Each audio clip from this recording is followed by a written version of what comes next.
방금 읽은 시편 93편 말씀을 가지고 혼란스러운 세상에서 중심 잡기, 혼란스러운 세상에서 중심 잡기라는 제목으로 하나님 말씀 나누겠습니다. 어떤 사람이 꿈에 저승사자를 보았답니다.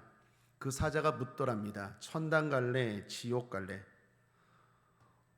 우리 같으면 당연히 천당, 천국이라고 말하겠죠. 그런데 이 사람이 저승사자에게 이렇게 말했다고 합니다. 보고 결정하면 안 되겠습니까? 그랬더니 저승사자가 보여주더랍니다. 천국을 봤습니다. 사람들이 모두 즐겁게 하나님께 찬양하고 예배하더랍니다. 그런데 이 사람이 생각하기에 야, 천국 가면 맨날 예배 드리겠네. 아우 따분해. 나하고는 안 맞다. 내 체질 아니다. 그런 생각을 하던 차에 저승사자가 지옥을 보여주더랍니다. 지옥을 보여주니까 딱 내 체질이야. 사람들이 춤추고 신나서 막 즐거워하더라는 거예요. 앞에 천국의 즐거움과는 완전 다른 즐거움이더라는 거예요. 그래서 이 사람이 야, 지옥이 내 체질이구나. 지옥이 나에게 맞겠다. 그래서 저승사자에게 말했답니다. 나 지옥 갈래요. 그랬더니 저승사자가 말하기를 그럼 열심히 죄 짓고 나중에 지옥에서 보자. 그리고 꿈에서 깼대요. 이 사람이 열심히 죄를 지었답니다. 예배도 안 드리고 말씀도 외면하고 그렇게 교회에 오라고 기도하라고 전도하는 거 권면도 뿌리치고 그렇게 고집 자기 마음대로 살다가 죽어서 지옥에 갔습니다. 그런데 이게 웬걸이요? 지옥에 가봤는데 그 전에 보았던 것과 달라요. 사람들이 분명히 즐겁게 춤췄는데 가까이 가서 보니까 뜨거워서 몸부림치더라는 거예요. 꿈에서 볼 때는 사람들이 분명히 웃는 모습이었는데 자세히 가서 보니까 웃는 게 아니라 울부짖는 모습이더라는 거예요. 아차 싶더래요. 그래서 이 사람이 저승사자에게 항의했답니다. 아니 왜 그때 꿈에서 보여주시던 거랑 지금 지옥이 다른 겁니까? 항의했더니 저승사자가 하는 말 그때는 홍보용이지. 그러더래요. 홍보용이지. 사람 여러분, 홍보용에 속지 맙시다. 오늘도 마귀는 우리를 속입니다. 마귀의 특징이 뭡니까? 속임수의 달인입니다. 거짓의 달인입니다. 그래서 마치 세상을 자기가 다스리는 것처럼 속입니다. 여러분, 예수님이 세 가지 시험을 당했죠. 세 가지 시험 중에 하나가 뭡니까? 나에게 절해봐. 그러면 내가 이 천하 만국의 영광과 권세를 너에게 줄게. 여러분, 거짓말이죠. 마귀가 줄 수도 없고 주지도 않아요. 주지도 않을 뿐만 아니라 줄 수도 없어요. 자기 겁니까? 속여요. 마치 자기가 다스리는 것처럼 또는 세상이 저절로 돌아가는 것처럼 우리를 속이고 미혹합니다. 그러나 진실은 뭡니까? 세상은 하나님이 다스리십니다. 1절 상반절만 다시 보겠습니다. 여호와께서 통치하시니. 여러분 한번 따라하겠습니다. 여호와께서 통치하시니. 대단히 중요한 말씀입니다. 평생 잊지 마십시오. 하나님이 세상을 통치하세요. 세상이 그냥 그렇게 돌아가는 게 아니에요. 저렇게 막 사도 되는 게 아니에요. 하나님 반드시 세상 통치하고 계세요. 다스린다라는 이거 죽었다 깨어나도 잊지 말아야 될 진리입니다. 하나님이 세상을 다스리십니다. 그분의 권위, 디그니티, 위엄과 능력으로 파워로 하나님이 세상을 다스리십니다. 자, 그런 세상은 어떨까요? 세 가지의 특징이 있다고 오늘 시편 저자는 말합니다. 첫 번째, 견고합니다. 1절을 보십시오.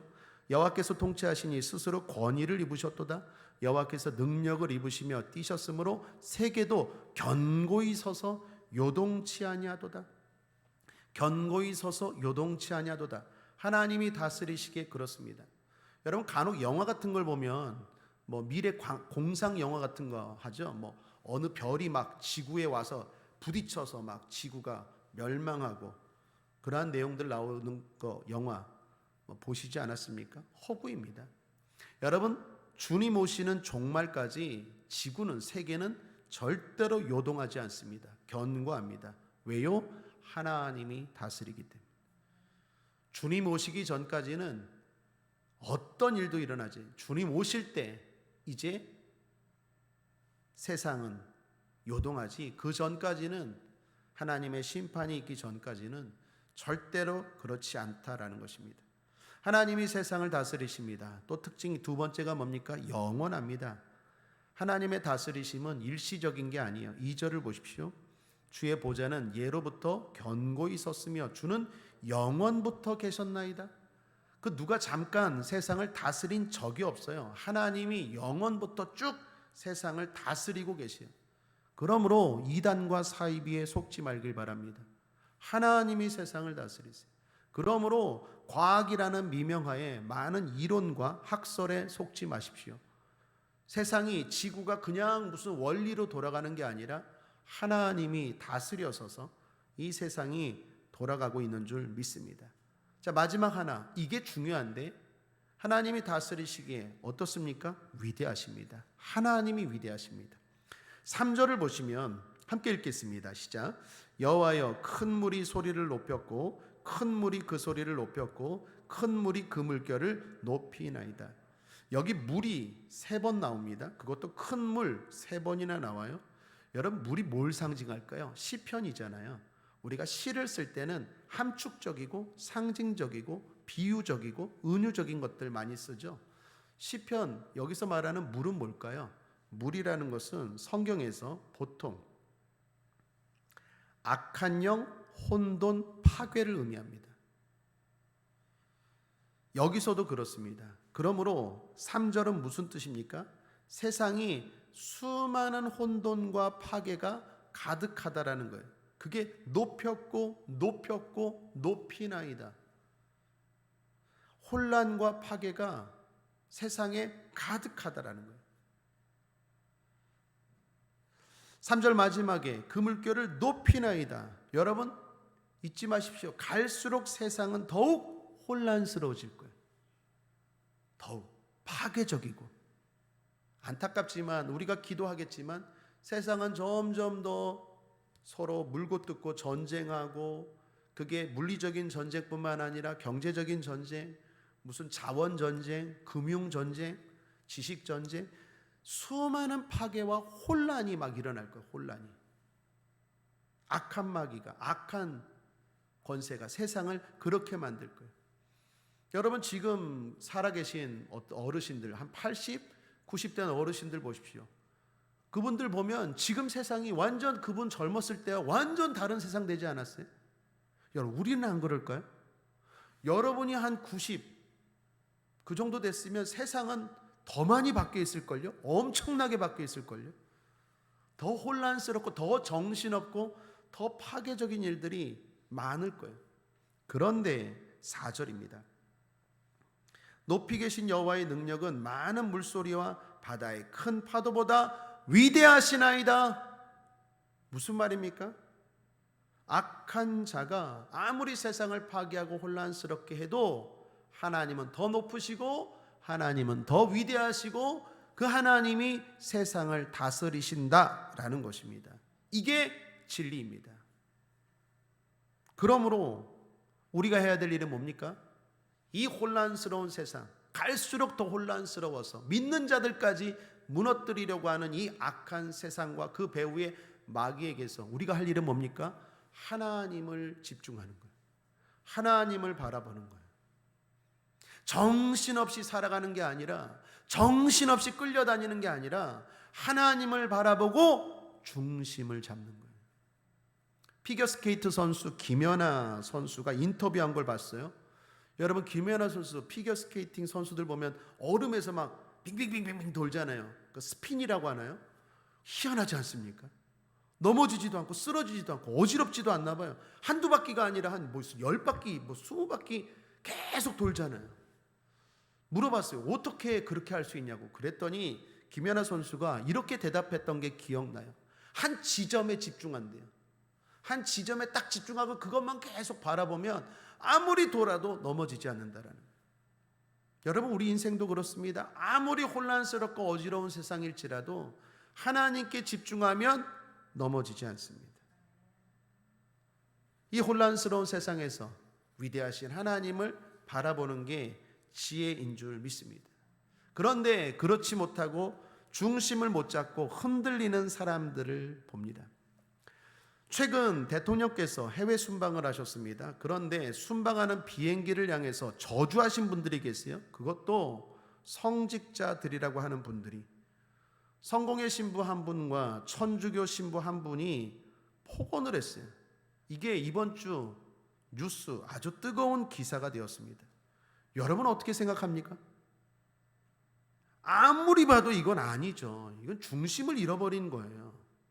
절대로 하지 말아야 할 일입니다. 이게 성직자가 아니라 성도라도 하지 말아야 돼요. 여러분 왜 그렇습니까? 주님 뭐라고 했어요? 원수까지도 사랑하라 그러잖아요.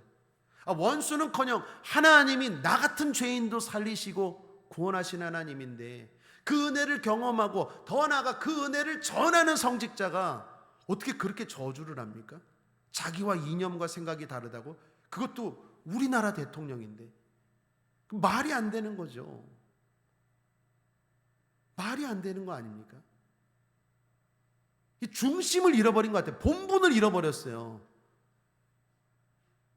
나중에 물론 지금 사과하고 막 그 천주교에서 사과하고 또 그 성공회 단체에서도 사과하고 했지만, 이건 어떻게 이런 일들이 일어납니까? 사람들이 중심을 잃어버려요. 하나님께 집중하지 않으니까 성직자라는 본분을 망각해요. 여러분, 비판은 가능해도 저주는 안 돼요. 비판과 저주는 달라요. 비판도 사실 대단히 조심해야 돼요. 왜요? 주님 말씀하잖아요. 너희가 비판하는 대로 너희도 헤아림을 받아요. 그러니까 비판하려거든 조심해야 돼요. 그런데 하물며 저주는 금물입니다. 절대로 하면 안 되는 게 저주예요. 일반 사람도, 더욱이 성도도 안 돼요. 더욱이 성직자는 말할 것도 없이, 이거는 완전 제가 볼 때 중심을 잃어버린 거예요. 세상에 수많은 이념과 수많은 소리와 수많은 생각들, 수많은 말들이 막 오니까 성직자도 이게 순간 한순간 중심을 잃어버리고 망언을 하더라니까요. 우리도 마찬가지예요. 정신 바짝 차리지 않으면 이런 일이 일어나요. 주님 말씀하셨죠. 말세지말에 근신하라, 깨어라, 정신을 차려라라고 말씀하지 않았습니까? 만물의 마지막이 가까웠으니, 마지막이 가까울수록 더 정신 차리고 더 깨어서 주님 바라봐야 돼요.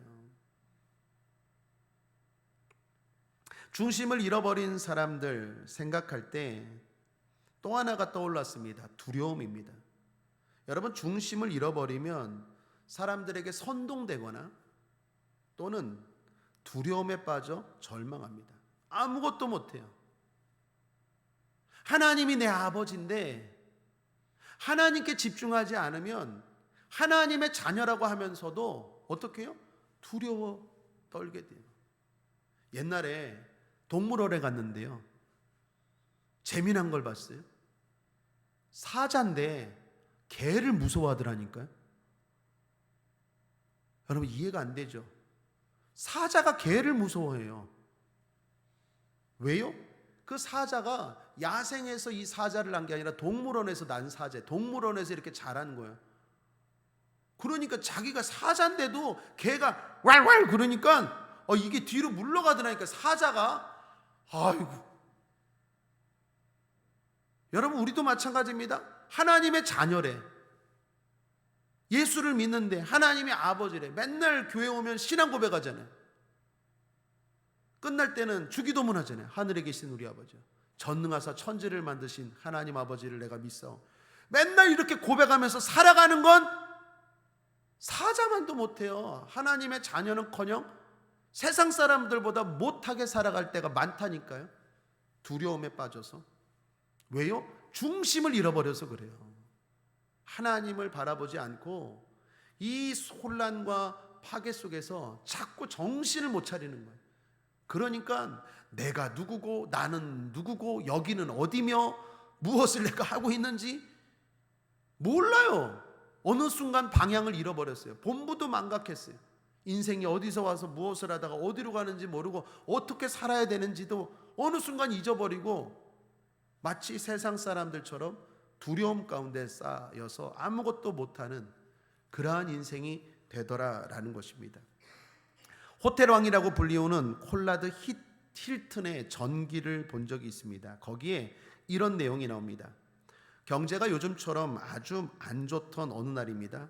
이 콜라드 힐튼이 5달러짜리 쇠막대기를 사람들에게 보여주면서 이런 말을 했다고요. 여러분, 이 5달러짜리 쇠막대기 하나 그대로 두면 녹슬어 없어지는 쓸모없는 막대기에 불과합니다. 그러나 녹여서 말발굽 만들면 200달러가 되고 바늘을 만들면 3,200달러를 벌 수 있고 작은 용수철을 만들면 25만 달러를 벌 수 있습니다. 언제까지 원자재 타령만 할 것입니까? 인생은 언제나 도전자의 몫입니다. 이 책에서 본 내용이에요. 마음이 뜨겁지 않습니까? 똑같은 상황이에요. 그러나 중심이 견고한 사람은 똑같은 상황에서도 다르게 볼 줄 알아요. 그리고 이 같은 도전 정신이 삶을 바꾸는 것입니다. 하물며 성도는 어떻습니까? 하나님이 세상 끝날까지 함께 하시고 도와주신다고 말하는 성도는 어떻습니까? 당연히 도전해야죠. 할 수 있다, 하면 된다, 해보자, 해야죠. 그 하나님이 함께 하시는데 뭐가 두렵겠습니까? 움츠릴 수는 있어도, 잠깐 움찔할진할 수는 있어도 두려움에 쌓이지 말고 걱정과 염려에 눌리지 말고 날마다 이기며 나아가는 저와 여러분 되길 바랍니다. 경제가 어렵다고 두려워합니다. 코로나 때문에 두려워합니다. 전쟁에 대한 두려움, 여러 가지 두려움들이 옵니다. 그러나 하나님은 더 위대하시도다. 잊지 마십시오. 안 된다, 된다라는 글이 있습니다. 과거 어떤 책에서 읽은 글인데 제가 감동되어서 어디에 메모해 둔 글입니다. 한번 들어보십시오. 아브라함이 말합니다. 나는 늙어서 자녀를 낳을 수 없습니다. 그러나 하나님은 말합니다. 내가 너로 큰 민족을 이루리라. 마침내 아브라함은 큰 민족의 조상이 되었습니다. 모세는 말합니다. 나는 말을 잘못해서 지도자가 될 수 없어요. 그러나 하나님 말씀합니다. 내가 할 말을 가르쳐 주겠다. 마침내 모세는 도전하여 이스라엘의 지도자가 되었습니다. 기도는 말합니다. 나는 별 볼 일 없는 집안의 소심한 사람이어서 안 됩니다. 그러나 하나님 말합니다. 내가 너를 큰 용사로 만들어 주겠다. 마침내 기드온 도전하여서 300명의 군사로 13만 5천 명을 이깁니다. 에레미야는 말합니다. 나는 어려서 안 됩니다. 그러나 하나님 말씀합니다. 너를 훌륭한 선지자로 만들겠다고. 마침내 에레미야 도전하여서 놀라운 선지자로 쓰임 받습니다. 어부 베드로는 말합니다. 나는 죄인이라서, 나는 무식해서, 나는 가진 게 없어서 안 됩니다. 예수님 말씀합니다. 내가 너로 사람 낚는 어부가 되게 하리라. 마침내 베드로 도전하여서 기독교 역사 가운데 위대한 기둥과 같은 사도가 되었습니다.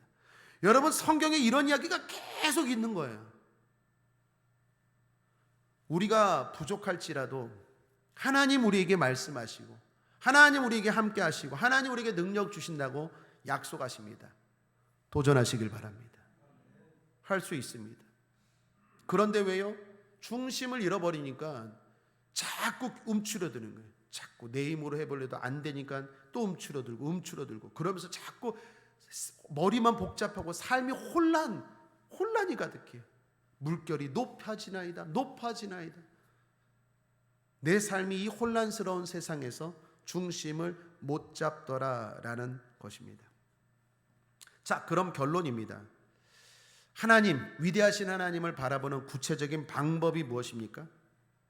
오늘 시편 저자를 통해서 두 가지를 발견합니다. 그것은 말씀과 성전입니다. 5절입니다. 함께 읽겠습니다. 시작. 여호와여, 주의 증거하심이 확실하고 거룩함이 주의 집에 합당하여 영광하리이다. 여러분, 지금 이 시편 저자가 세상의 혼란함을 봐요. 정신을 못 차리겠어요. 뭘 해야 될지, 어떻게 살아가야 될지 모르겠어요. 너무 두려워요. 너무 혼란스러워요. 아무것도 못 하겠어요. 그런데 하나님을 보고 위대하신 하나님, 그것보다도 더 위대하신 하나님, 영원 전부터 이 세상을 다스리시는 그 하나님을 발견했는데 어디서 어떻게 발견했습니까? 말씀을 통해서 성전에서. 말씀을 통해서 성전에서. 주의 증거는 주의 율법, 주의 말씀을 말해요. 주의 집은 성전을 말합니다. 그래서 성전은 뭐 하는 곳입니까?